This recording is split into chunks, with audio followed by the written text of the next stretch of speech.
ડાંગ જિલ્લામાં દુર્લભ ખગોળીય ઘટના માટે જાહેર અવલોકન કાર્યક્રમ યોજાયો। ડાંગ જિલ્લામાં એક સ્પષ્ટ રાત્રે એક દુર્લભ ખગોળીય ઘટનાએ બાળકો અને નગરજનોને જાહેર અવલોકન કાર્યક્રમ માટે એકત્ર કર્યા।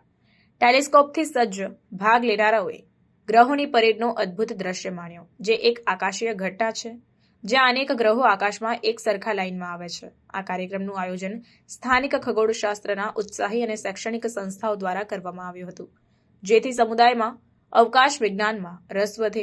બાળકો અને વયસ્કો બંને જ્યુપિટર, સેટર્ન અને મંગળ જેવા ગ્રહોને એક જ લાઇનમાં જોઈને આશ્ચર્યચકિત થયા। કાર્યક્રમમાં ગ્રહો, તેમની કક્ષાઓ અને આવા સમલાઇનનો મહત્વ વિશે માહિતી સત્રો પણ સામેલ હતા। ભાગ્ય લેનારાઓએ આ દુર્લભ ઘટનાને જોવા માટેની તક માટે ઉત્સાહ અને આભાર વ્યક્ત કર્યો।